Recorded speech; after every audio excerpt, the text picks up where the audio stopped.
ನಮಸ್ತೆ ಟಿವಿ20 ಕನ್ನಡ ವಾಹಿನಿಗೆ ಸ್ವಾಗತ. ಬೆಳಗಾವಿ ಜಿಲ್ಲೆ ಅಥಣಿ ತಾಲೂಕಿನಲ್ಲಿ ಛತ್ರಪತಿ ಶ್ರೀ ಶಿವಾಜಿ ಮಹಾರಾಜರ ಅಶ್ವಾರೂಢ ಮೂರ್ತಿ ಲೋಕಾರ್ಪಣೆ ಕಾರ್ಯಕ್ರಮದ ವಿಜೃಂಭಣೆಯಿಂದ ಅದ್ದೂರಿಯಿಂದ ಜರುಗಿದೆ. ಕಾರ್ಯಕ್ರಮ ಯಶಸ್ವಿಯಾಗಿ ಜರುಗಿದೆ.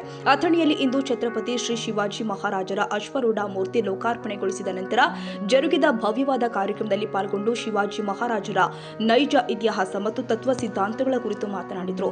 ಶಿವಾಜಿ ಮಹಾರಾಜರು ಕೇವಲ ಒಬ್ಬ ವೀರ ಯೋಧ ಮಾತ್ರವಲ್ಲ, ಸಮಾನತೆ ಮತ್ತು ಮಾನವೀಯ ಮೌಲ್ಯವನ್ನ ಪ್ರತಿಪಾದಿಸಿದ ಮಹಾನ್ ನಾಯಕರಾಗಿದ್ದರು. ಅವರ ಸ್ವರಾಜ್ಯ ಎಂಬ ಚಿಂತನೆ ಅಡಿ ಸಮಾನತೆ, ಸಾಮಾಜಿಕ ನ್ಯಾಯ, ಧರ್ಮ ಸಹಿಷ್ಣುತೆ ಮತ್ತು ಜನ ಕಲ್ಯಾಣವೇ ಅವರ ಆಡಳಿತದ ಮೂಲ ಸಿದ್ಧಾಂತಗಳಾಗಿದ್ವು.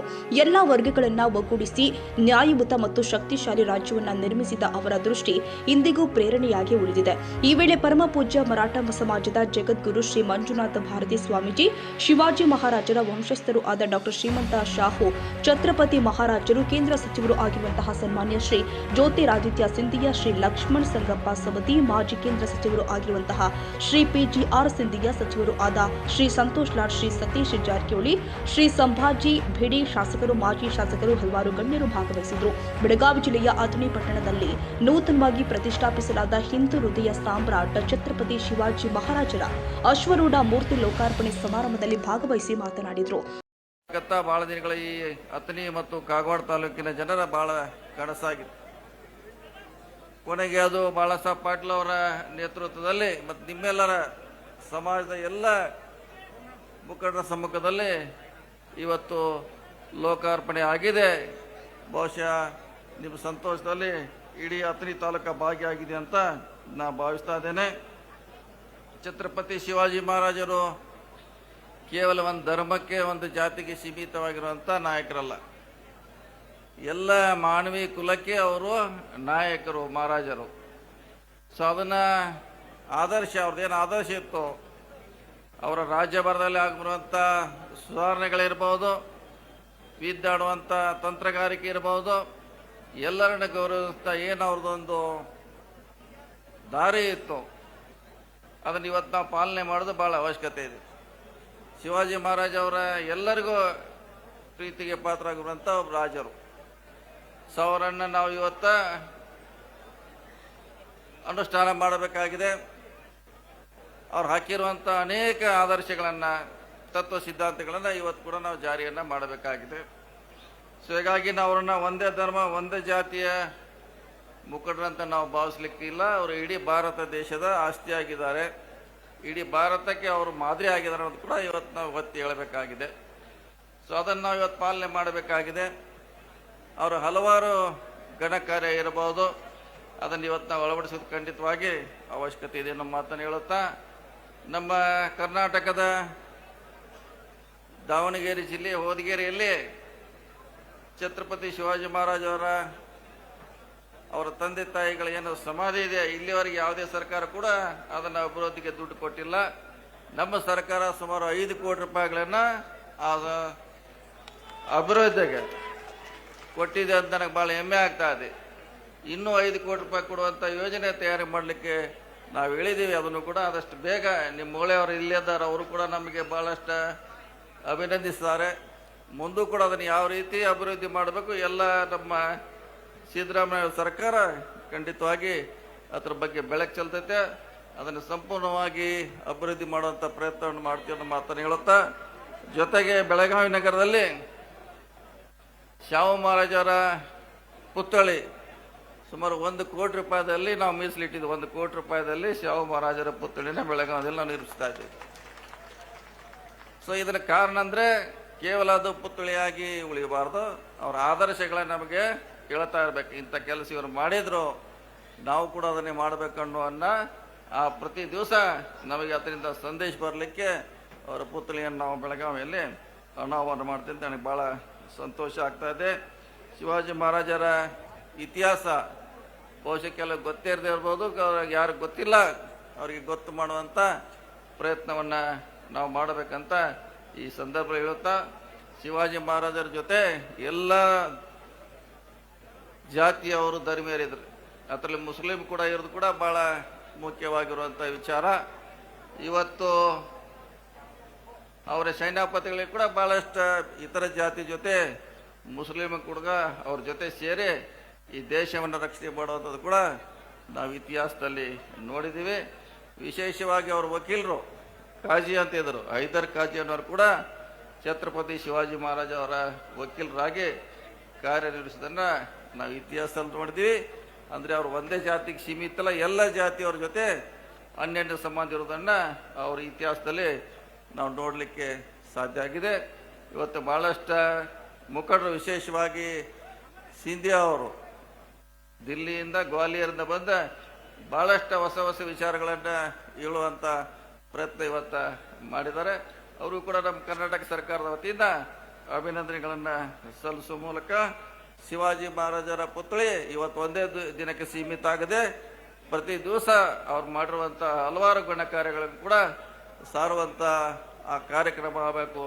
ಆ ಮೂರ್ತಿ ಮಾಡಿದ ಎಲ್ಲ ಕೂಡ ಲೋಕಾರ್ಪಣೆ ಮಾಡಿದ ಕೂಡ ಭಾಳ ಅವಶ್ಯಕತೆ ಅನ್ನೋ ಮಾತನ್ನು ಹೇಳುತ್ತಾ ಈ ಕಾರ್ಯಕ್ರಮ ಯಶಸ್ವಿ ಆಗಲಿಕ್ಕೆ ಮತ್ತೊಮ್ಮೆ ಬಾಳಸಪ್ಪ ಶ್ರೀಮಂತ್ ಪಾಟೀಲ್ ಅವರು, ಅವ್ರ ಎಲ್ಲ ಅನ್ವಯಗಳು, ತಾವು ಇಲ್ಲಿ ಬಂದಂಥ ಎಲ್ಲ ಅನ್ವಯಗಳು ಕೂಡ ಭಾಳಷ್ಟು ಕಾರ್ಯಕ್ರಮವನ್ನು ಯಶಸ್ವಿ ಮಾಡಿ ಬಹುಶಃ ಕರ್ನಾಟಕದಲ್ಲಿ ಒಂದು ಮಾದರಿ ಕಾರ್ಯಕ್ರಮ ಆಗಿದೆ ಅಂತ ನನಗೆ ಭಾಳ ಹೆಮ್ಮೆ ಇದೆ. ಅವರ ಆದರ್ಶಗಳು ಕೂಡ ಮುಂದುವರಲಿ ಅಂತೇಳಿ ನಾನು ಮಾತು ಮುಗಿಸ್ತೀನಿ. ನಮಸ್ಕಾರ ಎಲ್ಲರೂ. ಇಂಗ್ಲೆಂಡಿಗೆ ಹೋಗಿ ಕಲೀಲಿಕ್ಕೆ ಆಗ್ತಿರ್ಲಿಲ್ಲ, ಅದರ ಪುಣ್ಯ ಏನಾದರೂ ಇದ್ರೆ ಕೋಲ್ಹಾಪುರ ಮಹಾರಾಜರಿಗೆ ಇವತ್ತು ಸಲ್ತದೆ.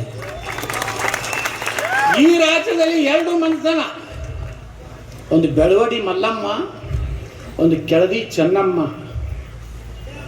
ಬೆಳವಡಿ ಮಲ್ಲಮ್ಮ ಈ ಜಗತ್ತಿನ ಮೊದಲನೆಯ ಮಹಿಳಾ ಸೈನ್ಯ ಕಟ್ಟಿದಂತ ತಾಯಿ.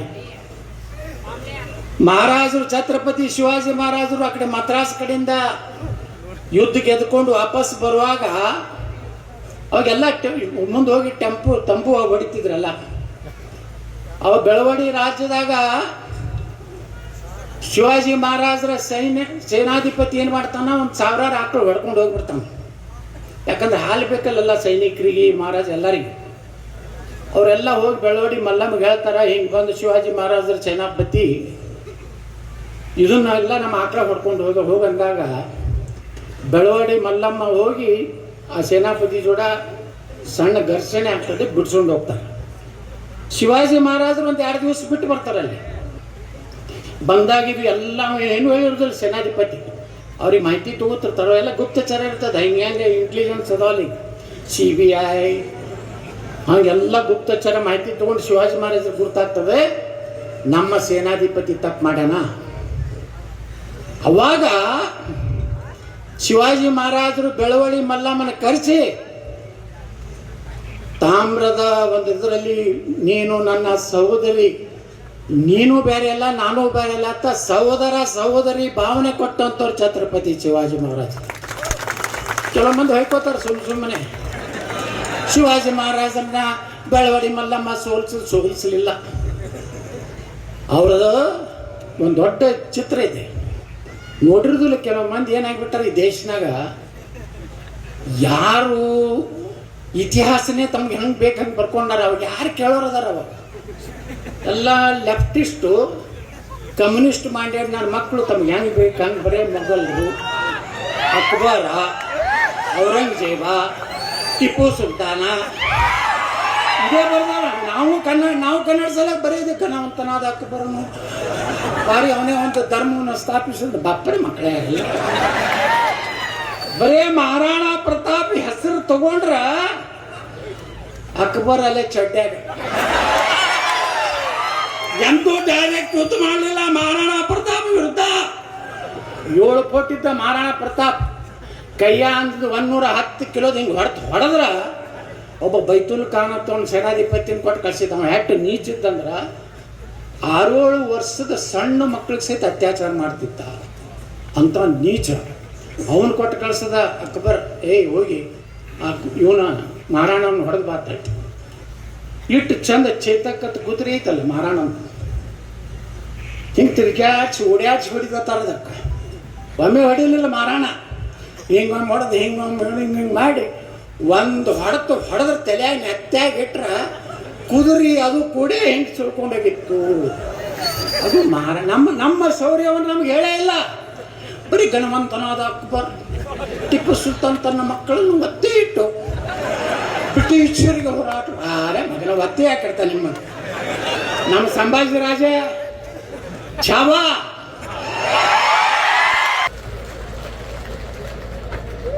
तालियामध्ये ऊर्जा कुठे? मला अग्नीच्या ताली द्या चला.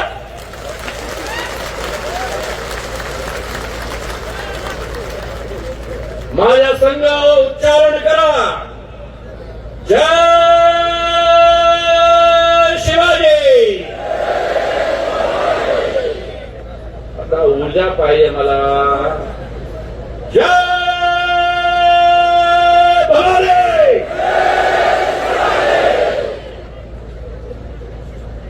हर हर महा.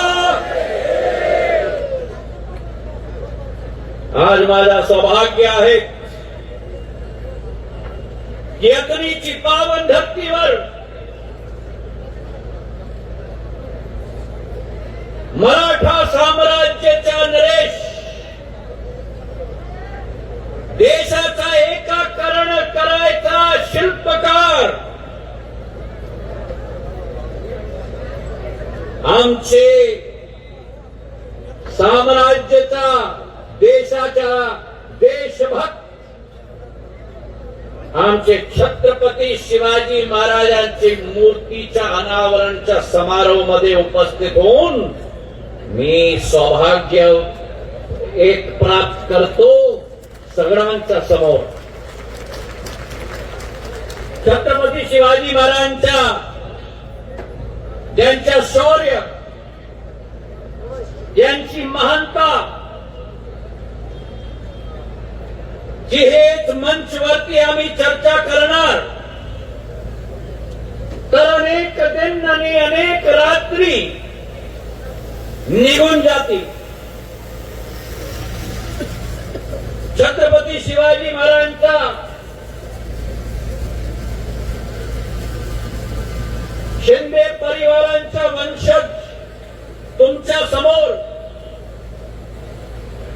रामजी महाराज, दत्ताजी महाराज, महादजी महाराज यांच्या वंशज आणि छत्रपती शिवाजी महाराजांच्या सरसेनापती जे रूपमध्ये सेवा करायचा सौभाग्य प्राप्त झाला शिंदे परिवारांना, ते शिंदे परिवारांच्या वंशज तुमच्या समोर प्रणाम करतो. छत्रपती शिवाजी महाराजांच्या स्वप्न हिंदवी स्वराज्यांची स्वप्न आपला उद्देशाला मानून जीवन पर्यंत शिंदे परिवारांची एक लक्षण आणि एक समर्पण आणि एक संकल्पना घेऊन जय भवानी जय शिवाजीच्या घोषणाला घेऊन अटक पर्यंत कटक आणि भारूच गुजरातच्या पर्यंत प्रयागराज उत्तर प्रदेश मध्ये साम्राज्य स्थापित करायचा महाराज महादजी महाराजांच्या पाटील बुवा महादजी महाराजांच्या छत्रपती शिवाजी महाराजांच्या स्वप्नाला साकार केला. आणि केवळ तेच नाही, त्यांचं स्वप्न होता की दिल्लीच्या लाल किल्ल्यावरती भगवा झेंडा फडकायच्या स्वप्नाला पानिपतची तिसरी युद्धाच्या नंतर 10 वर्षामध्ये 1771 मध्ये दिल्लीच्या लाल किल्ल्यावरती भगवा ध्वज फडकायच्या छत्रपती शिवाजी महाराजांचे स्वप्न पूर्ण पाटील बुवा महादजी महाराजांनी केला. छत्रपती शिवाजी महाराजांची इतिहास त्यांच्या समर्पणाचा भाव भारतची माती जवळ त्याची चर्चा आणि गोष्टी तुम्ही करणार. त्याची सुरुवात शिवनेरी किल्ल्यामध्ये त्यांचा जन्म झाला होता. एक युग प्रवर्तकचा जन्म झाला होता आणि 15 वर्षाच्या आयुमध्ये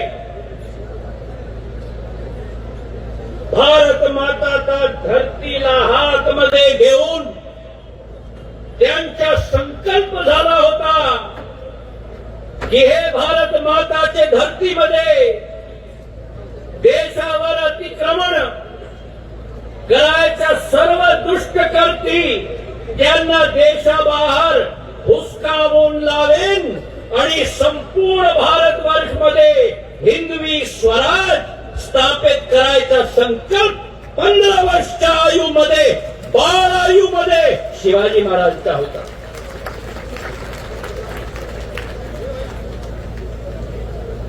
श्रीमंत पाटील साहेबांवर माझी गोष्टी झाली होती.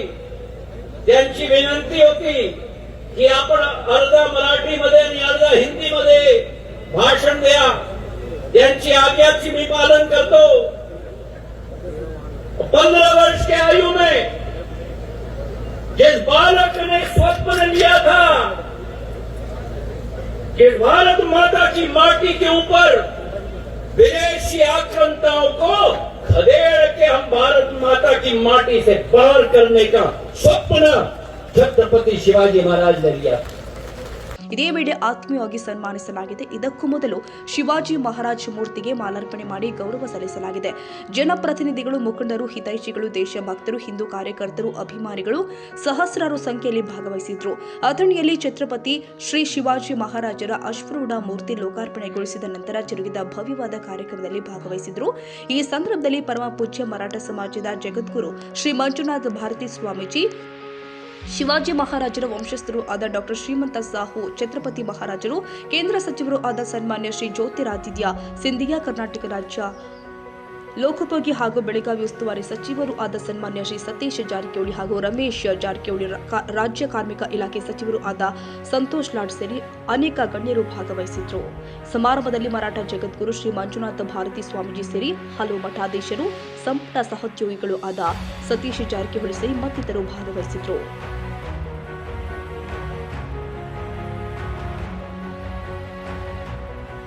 ಕನ್ನಡಿಗರ ಮೆಚ್ಚಿನ ನಿಮ್ಮ TV20 ಕನ್ನಡ ವಾಹಿನಿ ಇದೀಗ ಟಿವಿಯಲ್ಲಿ ಲಭ್ಯ. ಕರ್ನಾಟಕ ಮತ್ತು ದೇಶ ವಿದೇಶದ 360 ಡಿಗ್ರಿ ಸುದ್ದಿ ವಿವರವನ್ನ ಪಡೆಯುವುದಕ್ಕೆ TV20 ವಾಹಿನಿಯನ್ನು ಲೈಕ್ ಮಾಡಿ, ವಿಡಿಯೋಗಳನ್ನು ಶೇರ್ ಮಾಡಿ, ಕಮೆಂಟ್ ಮಾಡಿ, ಸಬ್ಸ್ಕ್ರೈಬ್ ಮಾಡಿ. HCN ಕೇಬಲ್ 842 ನಂಬರ್ನಲ್ಲಿ ಹುಕ್ಕೇರಿ ತಾಲೂಕು ಹಾಗೂ ಸಂಕೇಶ್ವರದ ಸುತ್ತಮುತ್ತಲಿನ ಹಳ್ಳಿಗಳಲ್ಲಿ ಲಭ್ಯ. PCN ಕೇಬಲ್ 129 ನಂಬರ್ನಲ್ಲಿ ಹಾರುಗೆರೆ ಸುತ್ತಮುತ್ತಲಿನ ಹಳ್ಳಿಗಳಲ್ಲಿ ಲಭ್ಯ. ರಾಯಬಾಗ್ ಡಿಜಿಟಲ್ ಚಾನೆಲ್ ಕೇಬಲ್ 80ನೇ ನಂಬರ್ನಲ್ಲಿ ರಾಯಬಾಗ ತಾಲೂಕಿನ ಸುತ್ತಮುತ್ತಲಿನ ಹಳ್ಳಿಗಳಲ್ಲಿ ಲಭ್ಯ. UDCN ಕೇಬಲ್ ನೆಟ್ವರ್ಕ್ ಉಗಾರ ಸುತ್ತಮುತ್ತಲಿನ ಹಳ್ಳಿಗಳಲ್ಲಿ ನಿಮ್ಮ TV20 ಕನ್ನಡ ವಾಹಿನಿಯೂ ಲಭ್ಯ.